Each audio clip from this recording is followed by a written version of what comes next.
হাসিনা কিভাবে এই দেশে ফিরবে? অনেকে আজকে চ্যালেঞ্জ করতেছে যে হাসিনা এইভাবে কিভাবে ফিরবে? এই দেশে তার নামে এত মামলা, অত মামলা, এত দুর্নীতি, অত দুর্নীতি, কিভাবে ফিরবে? ভাই, একটা ছোট্ট গল্প বলি। এক দেশে এক কাফন চোর ছিল। সে মৃতের কাফন চুরি করত। মৃত মানুষের গায়ের থেকে সে কাফন খুলে এনে বাজারে বিক্রি করত, তখন অভাবের সময়। তো কাফন চোরের আয়ু প্রায় শেষ, প্রায় 80 বছর বয়স। কাফন চোরের ছিল 6 ছেলে। 6 ছেলেকে ডাকছে যে, বাবা দেখো, আমার তো আর বেশি সময় নেই, আমি হয়তো যে কোনো সময় চলে যাব। তো আমি যে কাজ করছি, দেখো আমি করছি কাফন চুরি। আমাকে তো মানুষ ভালো বলে না। কাফন চুরি পেশা একটা খুব খারাপ পেশা। তো আমার মনে চাই যদি আমার মৃত্যুর পরে মানুষ আমাকে একটু ভালো বলতো। তো কিছুদিন পরে কাফন চোরের মৃত্যু হয়ে গেল।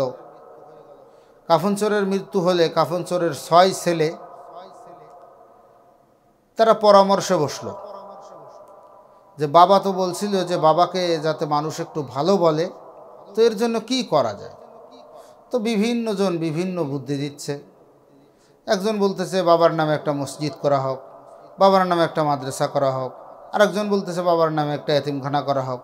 একজন বলতেছে না, বাবার নামে একটা বৃদ্ধাশ্রম করা হোক, বাবার নামে বিভিন্ন দাতব্য প্রতিষ্ঠান খোলা হোক, বা কোনো সেবামূলক প্রতিষ্ঠান খোলা হোক। বিভিন্ন জনের বিভিন্ন মত।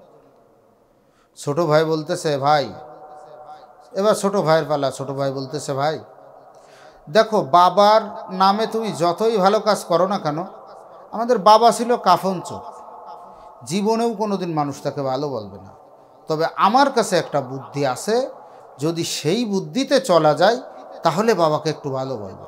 তো সব ভাইরা উৎসুক হয়ে বলতেছে, তাহলে বল তো কি বুদ্ধি আছে তোর মাথায় যে বাবাকে মানুষ ভালো বলবে?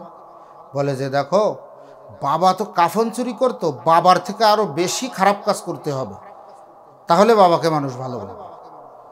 তো বেশি খারাপ কাজ আমরা কি করব? তো বাবা তো শুধু লাশের গাত থেকে কাফন খুলে নিয়ে আসতো, আমরা তো লাশের গাত থেকে কাফন খুলবই এবং ওই লাশের পাছার ভিতরে বাঁশ দিয়ে মোড়ে মোড়ে টানাই দেব। তাহলে মানুষ কিছুদিন পরে বলা শুরু করবে যে বাপ তো একটু ভালো ছিল, ছেলে কটা যে কি খারাপ। তো যেই কথা সেই কাজ, সবার মাথায় ধরছে। চোরের ছেলেরা চোরের মতনই মস্তিষ্ক, চোরের ছেলেরা চোরের মতনই মস্তিষ্ক, তার কারণ তাদের গায়ে তো চোরের রক্ত। এর জন্য ছেলেরা যে বাস লাশের গাত থেকে কাফন খুলে, লাশের গাত থেকে কাফন খুলে এবং লাশগুলো এনে ওই বাঁশ দিয়ে মোড়ে মোড়ে টানায় রাখে। কিছুদিন পরে মানুষ বলা শুরু করলো, বাপটা একটু ভালো ছিল, ছেলেগুলো হয়েছে আরো বেশি হারামি। তো এইরকম আমল যদি আমার আপনার এখন রাজনৈতিক সিচুয়েশনে হয়, তাহলে শেখ হাসিনা ফেরা সম্ভব। মানুষ যদি একবার বলা শুরু করে যে শেখ হাসিনা তো ভালো ছিল, এখন যা করতেছে তা তো আরো বেশি খারাপ। অর্থাৎ শেখ হাসিনা ছিল কাফন চোর, কিন্তু এখন আপনারা যদি হন বা অন্য অন্য রাজনৈতিক দল যারা পাওয়ারে আছে, ক্ষমতায় আছে, তারা যদি হয় যে কাফনও চুরি করে, আবার লাশের পাছার ভিতরে বাঁশ দিয়েও মোড়ে মোড়ে টানায় রাখে, তাহলে কিন্তু মানুষ অদূর ভবিষ্যতে বলতে থাকবে যে আগেই ভালো ছিল। এর জন্য আমার যে সমস্ত ভাইরা, রাজনৈতিক ভাইরা আছেন, তারা আমাকে গালি দেন আর যাই করেন না কেন, যতই গালি দেন না কেন, আপনারা যে কাজগুলো করতেছেন আসলে কাজগুলো ওই ধারাই যাচ্ছে। প্রত্যেক দিন আমরা শুনতেছি চাঁদাবাজি, চাঁদাবাজি, চাঁদাবাজি, খুন, খুন, খুন, রাহাজানি, ধর্ষণ। একটাও বরঞ্চ আগের থেকে আরো বেড়েছে। চাঁদাবাজির তো কোনো শেষ নেই, সব সময় সংবাদ মাধ্যমগুলো পাওয়া যায়।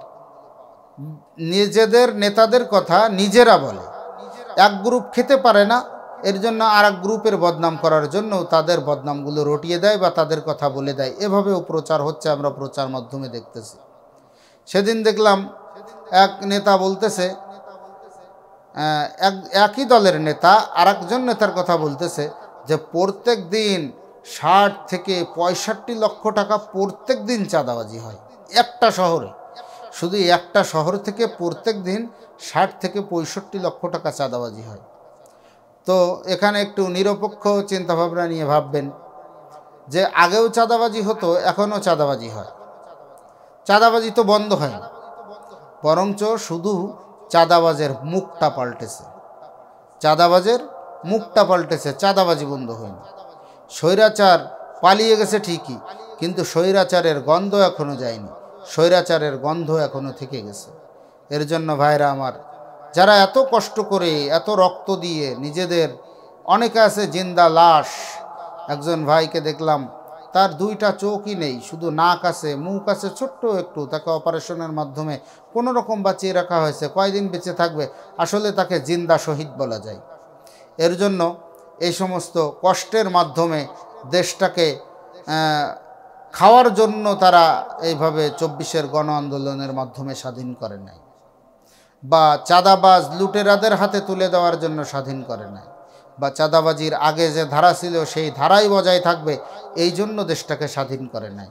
দেশটাকে 24-এর গণ আন্দোলনের মাধ্যমে স্বাধীন করা হয়েছে, দেশটা যাতে মালয়েশিয়া সিঙ্গাপুরের মতন উন্নত হয়, দেশটা যেন মধ্যপ্রাচ্যের বিভিন্ন দেশের মতন উন্নত হয়। আমাদের জনগণের যে ন্যায্য অধিকার, মৌলিক অধিকার, খাদ্য, চিকিৎসা, সেবা, তারপরে বিভিন্ন যে সমস্ত আমাদের মৌলিক যে অধিকারগুলো আছে, অন্ন, বস্ত্র, চিকিৎসা, শিক্ষা, অন্ন, বস্ত্র, চিকিৎসা, শিক্ষা, এটা হলো জনগণের মৌলিক অধিকার যে কোনো দেশের। তো আমাদের এই অধিকারগুলো যেন আমরা সঠিকভাবে পাই, এর জন্য এত কষ্ট করে এত রক্তের মাধ্যমে এই স্বাধীনতা অর্জন করা হয়েছে। এই স্বাধীনতা অর্জন করার জন্য আসলে একটা দলের সবাই দায়ী নয়। এক গ্রামের যদি 100 জন লোক থাকে, 2 জন চোর হয়, ওই গ্রামের সবাইকে মানুষ চোর বলে। তো উচিত হলো যদি 100 জন লোকের ভিতরে 2 জন চোর হয়, তাহলে ওই চোরকে সেটে ফেলে দেওয়া, ওই দুর্নীতিগ্রস্ত যে আছে তাকে সেটে ফেলে দেওয়া। মানুষের যদি আঙ্গুলে রোগ হয়, আঙ্গুলে পচন ধরে, তো আঙ্গুলটাকে রেখে দেয় না পুরো পাটাকে পচানোর জন্য, বরঞ্চ আঙ্গুলটাকে কেটে আলাদা করে ফেলে, তার পুরো পাটা ভালো থেকে যায়। আর যদি ওই আঙ্গুলটাকে রেখে দেয়, তাহলে আস্তে আস্তে আস্তে আস্তে পচন হতে হতে তার পুরো বডিটাই পচে যায়, তার পুরো দেহটাই পচে যায়, একসময় তার দেহটা পচে মৃত্যুর দুয়ারে পৌঁছে যায়। এর জন্য আমাদেরও এখন যারা এই সমস্ত চাঁদাবাজি, খুন, রাহাজানি, ধর্ষণ বা বিভিন্ন অপরাধের সঙ্গে আমাদের নিজেদের নেতাকর্মী, নিজ দলের নেতাকর্মীরা যদি জড়িত হয়, তাহলে তাদের বিরুদ্ধে ব্যবস্থা নেওয়ার আহ্বান করছি, তাদের বিরুদ্ধে ব্যবস্থা নেওয়া। আল্লাহ তাআলা সকল ভাইদেরকে সঠিকভাবে বুঝার তৌফিক দান করেন।